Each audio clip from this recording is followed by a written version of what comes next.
Hello there, YouTube. Rosewood Studios here. As you can probably tell from my excitement, something very good has happened, and that is that Konami has finally accepted my request to make Fairy Tail an official archetype. I saw this all over Twitter, but I had to go to work, so I couldn't really do a video for all this now. But, this is the best thing to wake up for. So, I'm going to go through these. I've already read what they do, but for those of you who haven't seen these new cards, I'm going to go through them carefully. And once they're available on Dueling Book, trust me, I will be cooking for you guys. I have been asking Konami to do this for years. I've even shared ideas that I have had for this archetype for years. And they have finally accepted my request to do this. And so I feel obligated now to go over this, as well as share how you can use them once they're available on Dueling Book, so I can show you guys how to play the deck.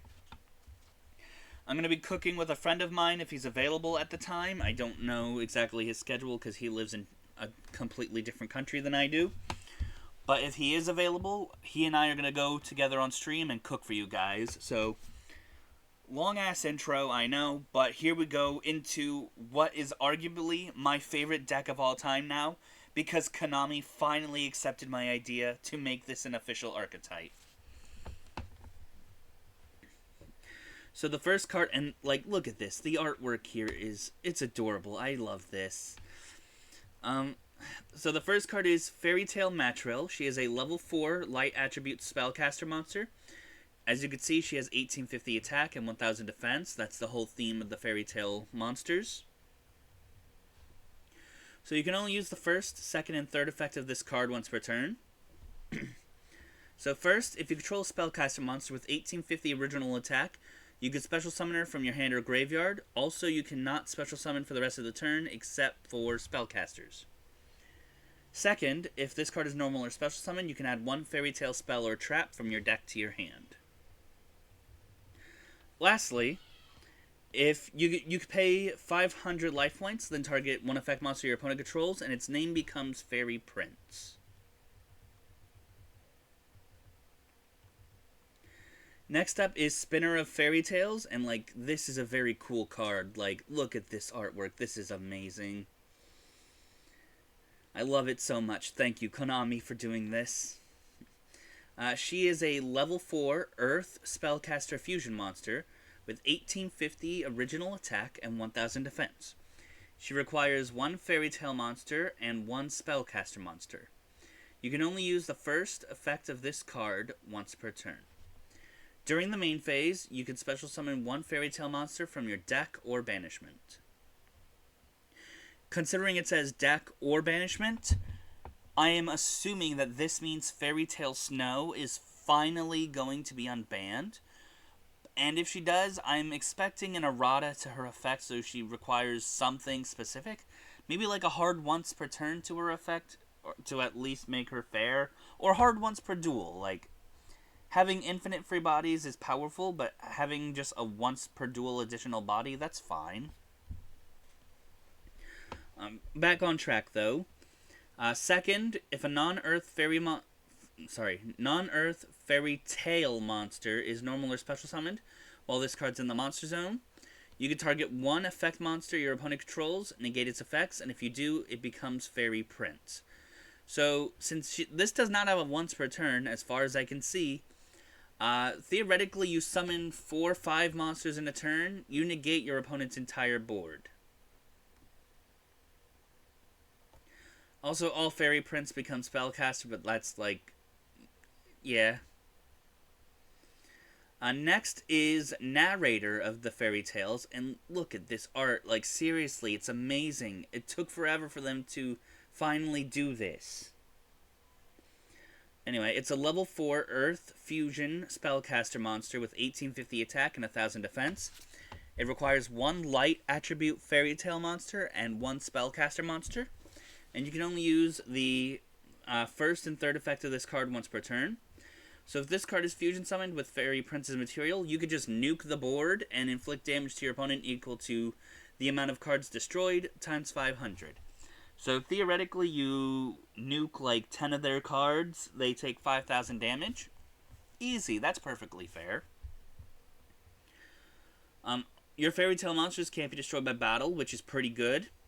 And when your opponent activates an effect, quick effect, you can banish one Fairy Tale card, except for Fairy Tale Tales, from your hand or graveyard to negate that activation, and if you do, destroy it.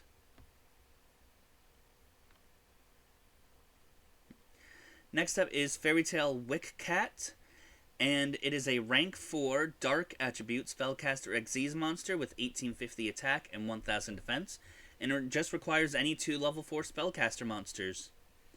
You can only use the, I know this says first and second, but it means second and third effect of this card once per turn, because once I read the first effect, you'll understand why I say second and third, not first and second.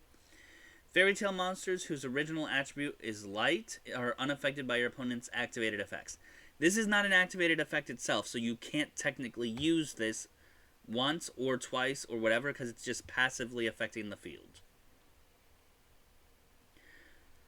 So the second effect is you can detach up to 2 materials from this card, send Fairy Tale cards, except for Fairy Tale Tales, from your deck to the graveyard equal to the number detached. Then if this card is in the graveyard, quick effect, you can target one Fairy Tale monster you control whose original attribute is light, special summon this card, and if you do, send that target to the graveyard. Next is Beginning of a Fairy Tale. It is a quick play spell, and you can only use the first and second effect of this card once per turn. So if you can special summon a light Fairy Tale monster with different names, up to 1 each, from your hand, graveyard, and or banishment. Another reason why I'm assuming Fairy Tale Snow is going to be coming back. Also, you cannot special summon for the rest of the turn except for spellcaster monsters. Again, this is perfectly fine. Then if this card is banished or sent to the graveyard, you can set it, but it cannot be activated unless you control a Fairy Tale monster.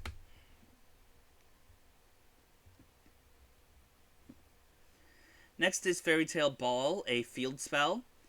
And you can only activate this card once per turn, so when its activation resolves, you can add one Fairy Tale monster or Fairy Tale Tales from your deck to your hand. Your Fairy Tale monsters can attack directly, and then once per turn, if your opponent special summons a monster and you control a Fairy Tale monster, you can target one effect monster your opponent controls, negate its effects, and if you do, its name becomes Fairy Prince. Lastly, for the new support is Tales of Fairy Tale. It's an equip spell, and you can only use the third effect of this card once per turn. So, the equipped monster gains 1,000 attack points. Once per turn during your main phase, you can fusion summon one spellcaster fusion monster. You can also use a Fairy Prince your opponent controls as material. Keep in mind, you don't have to use the monster it's equipped to as material. It says any spellcaster monster, and it doesn't specify the equipped card, so that's perfectly fine. Then if this card is sent to the graveyard, you can equip it to one Fairy Tale monster on the field.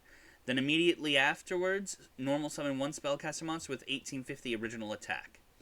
So, overall, I am very excited for this. I've been begging Konami to do this for years, and we finally have it. They finally took my advice and turned one of the best designed archetypes, art-wise, in my opinion, into a full-fledged archetype, and trust me, as soon as this is available on Dueling Book, I will be building this and showing you guys just how powerful these princesses are.